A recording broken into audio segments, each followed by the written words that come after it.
Now, baby, your Cashmere's still a home. Rick Owens, Fall Winter 2022 Runway Cropped Klaus in Aqua Long Hair Pony. Pony hair. Pony. Now, as a fan of avant-garde fashion, I love exotic material. I like to get this python crop leather jacket from Rick Owens. I would love to get a kangaroo leather jacket from CCP. Would love some crocodile bags. I love exotic material. I don't mind eating exotic meat either. I recently found this website and they sell all sorts of meat from like kangaroo, ostrich, crocodile, bison, sheep, goat, lamb, alligator, python, all of these exotic animals. And I am very close to ordering some from that website, but it is quite expensive. I was never a Disney kid, those like adults who like, oh, let's go to Disneyland, let's go to Disney World for our vacation.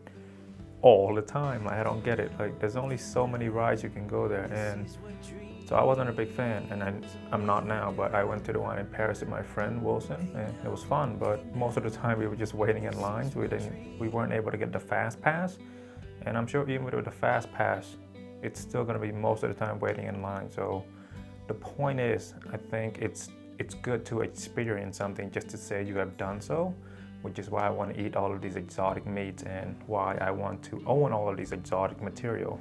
I would like to say I've done it, I've eaten it, I've worn it by the time I die. However, if my partner, who is a vegetarian and borderline vegan, who once cried when I told her when I was a child in Cambodia, I snapped a chicken's neck because, when you want to eat chicken in Cambodia, you gotta, to eat the chicken.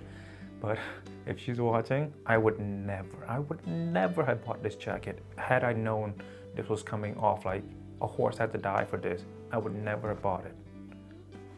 I think she's gone now. Dude, I so wish this was made from pony hair. That would have been so much better, but it's not. I will explain in a second.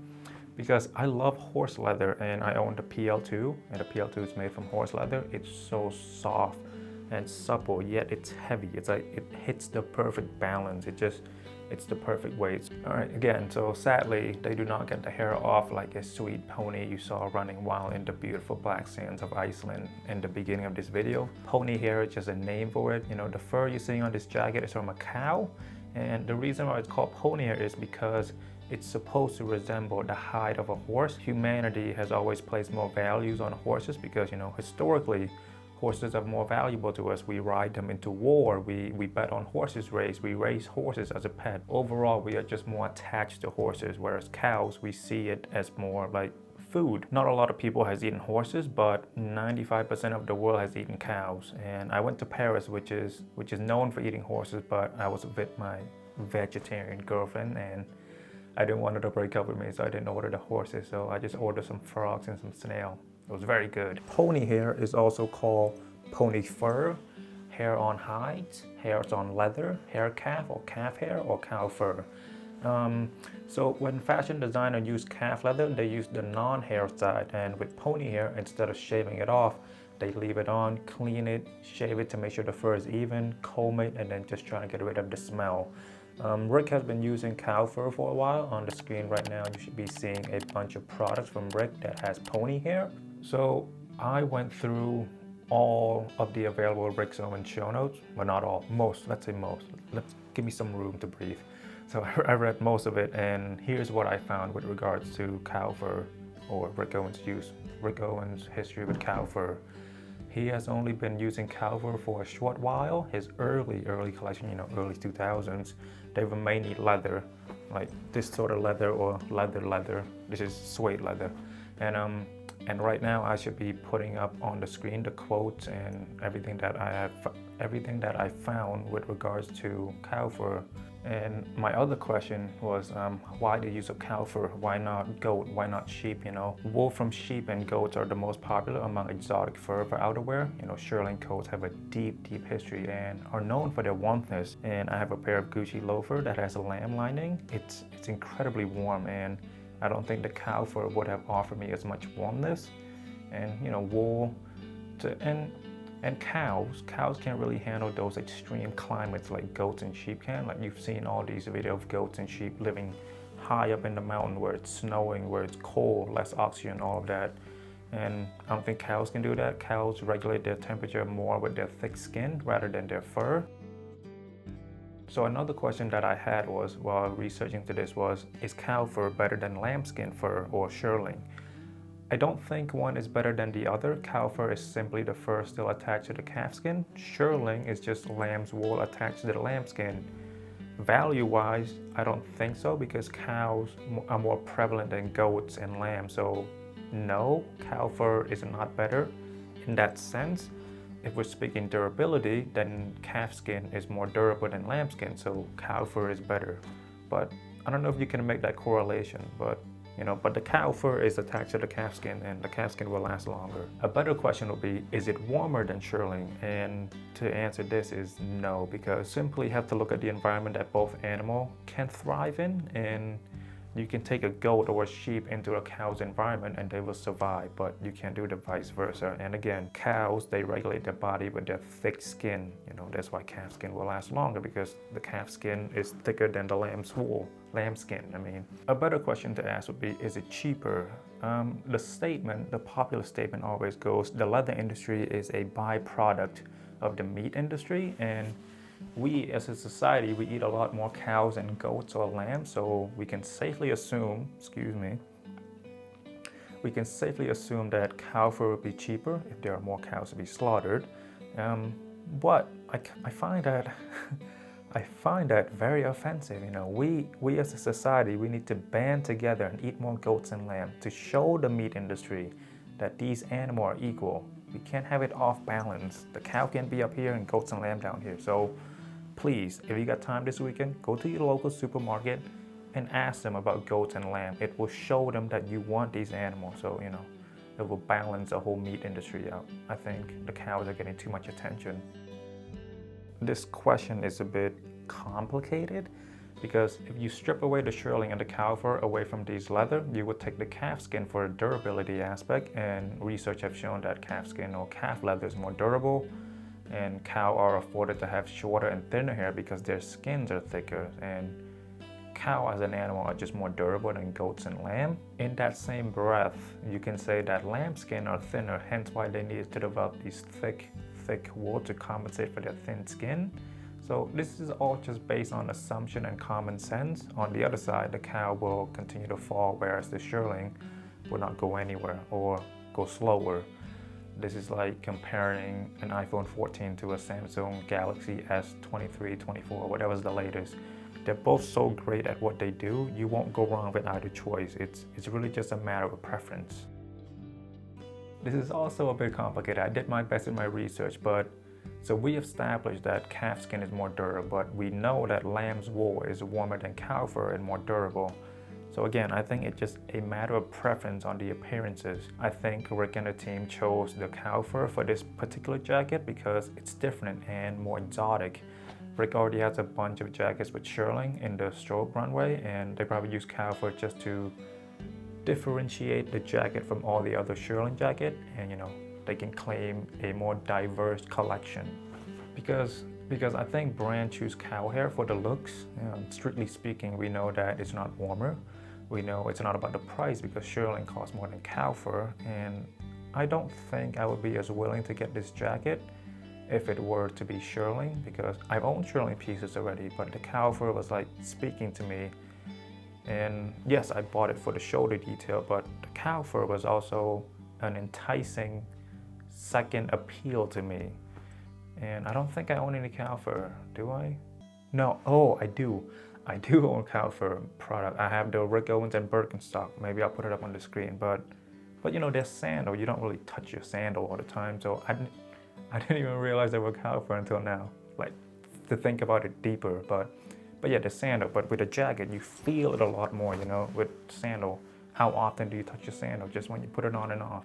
In my opinion, I think shearling looks a bit cheap because of its matte looking, and it's very unpredictable in its look and its appearances. I think the cow fur looks better. It's shinier, it's more well put.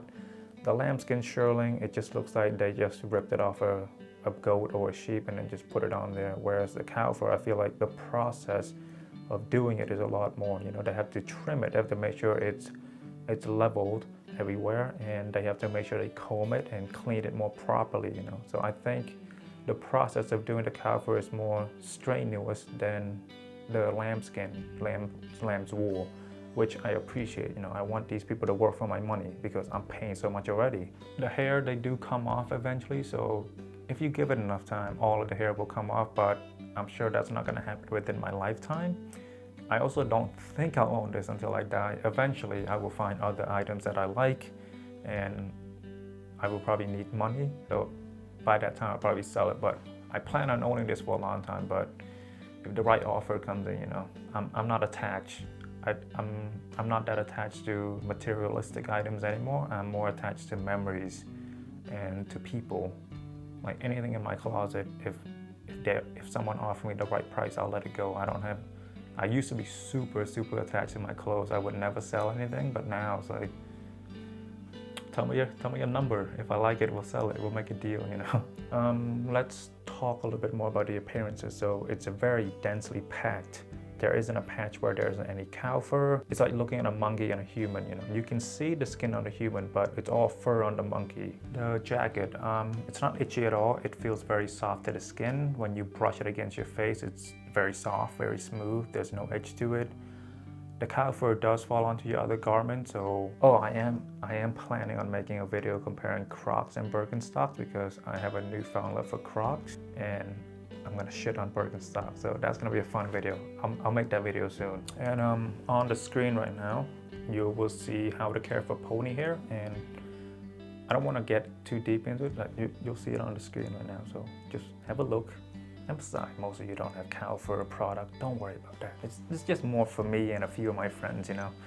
Most of you guys will never own any cow fur product, so don't worry about that. Yes, I am back to gatekeeping. But on a serious note though, most of you will not own any cow fur jackets. It's just, they're very expensive, especially from Rick, so.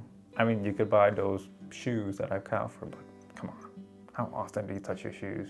So, well, you know, I started this channel because I wanted to end gatekeeping, and I guess I'm continuing the effort to gatekeep. All right, so now that we got the cow fur out of the way, let's talk about the leather. It's not a lot on this jacket, but the leather, the edges and the neck detail is 100% calf leather. Very soft, very supple. It has a nice weight to it, and I like that it's kind of structured. It's very hard to move this. Like when you try to fold it up, it's very structured, so it's hard. And I do wish though, because the cow fur, the pony hair, which we just found out that it's not pony hair, I really wish Rick and the team used horse leather for the leather part of the jacket. That would have been really cool. That would have been very redeeming. And you know, if you want to make a jacket to be really out there, what's better than a horse leather jacket? That would be amazing. I'm so sorry. We're so sorry we faked you out with the pony hair name, but you know, we'll put horse leather as trimming. That would have been so good. That's really a big missed opportunity. And the leather, as you can see by the B-roll, or currently seeing by the B-roll, it's crinkle leather as opposed to smooth leather. It feels more natural. And let me just show you a product that I own that are smooth leather and then crinkle natural looking leather. Another material on this jacket is suede inner flare. So when you unzip the sleeves, at the end of the sleeve, when you unzip it, it's suede leather on the inside. It's not smooth. It's like untreated or unsanded wood. You know, I don't know why it's suede and not like the leather that you saw on the neck detailing, but you know, I guess it's fine. And the lining, I really like the lining. It is 53% viscose and 47% Cupro. It's very soft, smooth, which is very good because this is the part of the jacket that will be touching your body. I like the color. I like the color a lot. It's slightly different than the colors of the leather, and it's good. It just offers a bit of a variety, and it's a bit more dynamic and not too monochromatic. It's enough for the wearer to notice, but not enough for like people that just see you walk down the street. They won't notice it. Only the wearers know, which is good. small attention to detail that I like. All right, so the sleeve lining. So it is 100% Cupro and it's in black. This is the lining that you will feel the most. You know, the chances of you going shirtless in this jacket is very low, but it rises exponentially if you're skinny, if you have this haircut, or if you're a rapper at an award show. So you won't really feel the lining of the body that much, but you will feel most of the time you will wear short sleeves, so you will feel the lining of the jacket, the arm anyway. So it's 100% Cupro. It feels slightly thicker, and thicker than the Cupro and viscose mix, and it's very soft, but I don't like that it's black. Zippers. So I tried ish, not very hard to find out where he gets these zipper from, but I hope one day when I'm big enough, I would like to email Rick Owens, email Margiela, email Dior. No, they probably won't invite me. They probably won't answer my email. Email all these great companies, whatever item I'm reviewing, and then I will fly to them, interview people who design these pieces, and get primary source and interview them. I will go into the factory and be like, this is where this jacket is made. I'm excited to do that one day. Hopefully, I will grow my channel to be big enough for brands to take me seriously. I think the design team don't get as much credit. I think the creative director gets too much credit, but with any fashion brand, there are so many designers in the company, but the creative director gets all the credit, so if I get big enough, I would like to go in there and be like, hey, which one of these designers came up with this shape? Which one of these designers say, hey, we should use this material? I'm excited. I'm excited to one day get a chance to do those type of videos, Production-wise, gonna cost a lot, but it will be very, very dynamic. But again, back to the zipper. I'm sure it's somewhere from Italy because Rick's really like to get his material from Italy. He's based in Italy, so chances are it's from Italy. Okay, now that we got all that rid out, let's give you my opinion, and I want to tell you a quick story. So here is why I love leather so much. So I grew up in Cambodia, and we were poor and we were not well versed in clothes. When I was young, clothes were just clothes, nothing more, nothing less. Clothes shopping was never fun because there weren't many stores with dressing room. We couldn't afford to go to those stores with dressing room. So we used to go to these Asian supermarkets, and I'll put the photo or video on the screen right now, but these stores, or should we say stalls, there's no place to change. So you kind of just go into the back, they put a curtain up, and then you change. You don't have a lot of privacy, and I have anxiety. Well, I didn't know I had anxiety as a kid, but I was never a big fan of shopping in Cambodia because it's a lot of bargaining, it's hot, people are everywhere, it's loud, it's a very stressful environment to me, and I didn't enjoy it. And a fun fact that I don't think I've said on this channel is I did not know what denim feels like until I was 10 when I got to America, because there was just no need to wear denim. It's so hot in Cambodia and denims are so thick. And it's also because denim it would cost a lot, and our family was not well versed in clothes, so why would I get this expensive denim jeans when I can just get these 100% cotton pants? Same thing, it was just pants to me at the time. So, jeans were a luxury to me. So just imagine how much of a luxury leather products are. And I saw them on celebrities. My favorite Cambodian singer, his name is Savannah Reach. I'll put his photo on the screen. Maybe I'll show a short clip of his singing. Love his music when I was a kid, and he wore a lot of leather jackets. So me owning these leather goods is just like me living the life of the young me. A lot of what I do now is just doing what I couldn't as a child. When we were young, we had time to dream. Now that we're older, working, we have resources, and we can realize some of those dreams. And I try not to have too many dreams anymore because I want to see the finish line. We often get too greedy and add dreams on top of dreams, and it becomes like an endless cycle of never truly reaching that point. Okay, watch this clip real quick and I think you'll get what I mean. And you want to know why you're not happy? Because we were brought up on dreams. And I'm as guilty as you, man. When I was a young comic, all I wanted to do was get on stage for 5 minutes and make people laugh. And then I thought, fuck that, man. They better pay me. And then they started paying me. And I went, I'm better than these cunts. I better be a headline act. Became a headline act. Yeah, that's too fucking right. Now I want to be a movie star. And you know what? I'm not a movie star and I want to kill myself. Because I was taught to dream. Because you never complete your dreams. You do complete them, but then what you do, you put another one on. So I hope after hearing that story, you get a better picture as to why I love leather or just any exotic material, because I just couldn't have them as a kid. I didn't even know I wanted them as a kid. But now that I'm older, I have more resources at my disposal, I can realize those dreams. But I do see how some people may view these jackets as like, I do see how they can put some people off with leather and cow fur, you know. But I can also argue against it. I can also argue against like man-made material like nylon or polyester, because those materials are non-biodegradable. So it will take a lot of time for these materials to decompose, whereas natural material like leather or cow fur, they will decompose much, much faster. And greenwashing is a big issue in fashion at the moment. And you know, don't forget that a lot of these designer houses, they have a huge PR and marketing team. So they will make certain actions sound better than they are or sound prettier than they are, and you know, the vice versa. And while I have your attention on the topic of PR marketing, hi, my name is Makasy. I'm a graduate from UMass Boston with a marketing degree, 3.9 GPA. I mean, it would have been a 4.0, but you know, thanks to Mrs. Gomez from fucking, I think it was anthropology, she gave me a B+, so it's 3.9 instead of 4.0. But yeah, you know, I'm willing to move. I'll move to Paris, I'll move to Berlin, Italy, Rome, Milan. Just, you know, email me if you're interested. I feel like I can bring some fresh idea to your marketing team, or I can spin some certain action. Balenciaga could really use me right now with all of what they got going on over there. I can definitely make a nice spin from the controversy. But yeah, my name's Makasy. I will see you next week. Bye-bye.